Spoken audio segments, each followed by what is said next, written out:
Hi friends, welcome back to my channel. So ఇప్పుడు మనం ముందుగా షీర్ కుర్మా కోసం డ్రై ఫ్రూట్స్ని, క్యాష్యూస్ని మనం ఘీలో వేయించుకోవాలన్నమాట. కొంచెం కలర్ రెడ్ అయ్యే వరకు. ఆ తర్వాత నెక్స్ట్ కిస్మిస్ని కూడా అదే విధంగా ఫ్రై చేసుకుందాం. ఆ తర్వాత ఎండు కొబ్బరి ముక్కల్ని కూడా వేయించుకోవాలి.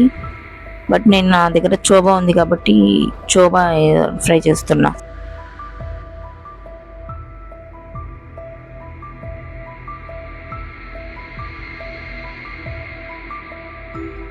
ఇప్పుడు మనం వెడల్పాటి దీక్షలో కొంచెం ఘీ వేసి అందులో ఈ రోస్టెడ్ సేమియా అయినా వేయించుకుందాం. ఈ సేమియా వచ్చు, లేకపోతే బ్యాంబినో సేమియా ఏదైనా మనం వేయించుకోవచ్చు. రెడ్ అయ్యే వరకు బాగా వేయించుకుందాం సిమ్లో.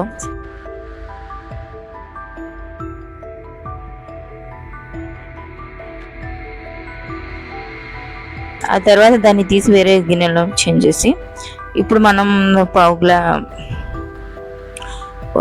కిలో పంచదారకి 2 గ్లాసుల వాటర్ చొప్పున మనం ఇందులో యాడ్ చేసుకుందాం. 1.5 గ్లాస్ వేసుకున్న సరిపోతుంది.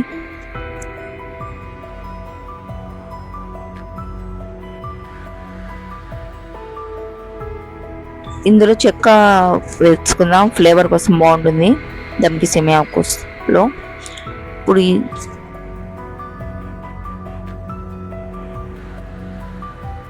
అలాగే మరోవైపు ఇలాచీని క్రష్ చేసుకున్న తర్వాత ఇందులో మనం ఫుడ్ కలర్ యాడ్ చేసుకోవచ్చు.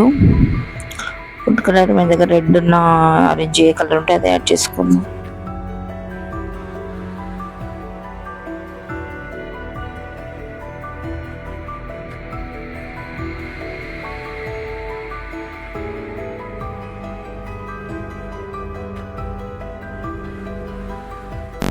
చూడండి, ఇప్పుడు ఈ పాకం అది మనకి ఒక పాకం కూడా రానక్కర్లేదు. కొంచెం జిగటగా గులాబ్ జామ్ పాకం లాగా వస్తే చాలు.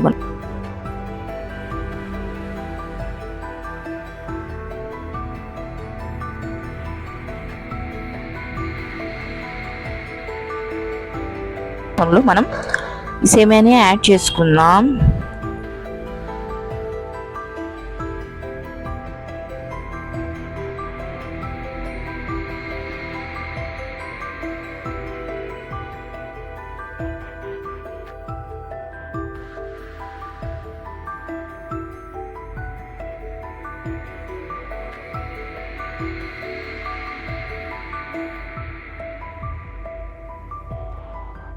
ఇందులోకి మనం క్రష్ చేసుకున్నటువంటి ఇలాచీలను అండ్ అలాగే ఫ్రై చేసుకున్నటువంటి డ్రై ఫ్రూట్స్ని కూడా యాడ్ చేసుకొని ఒక ప్రాసెస్ అంతా మనం సిమ్లోనే దమ్మించుకోవాలన్నమాట.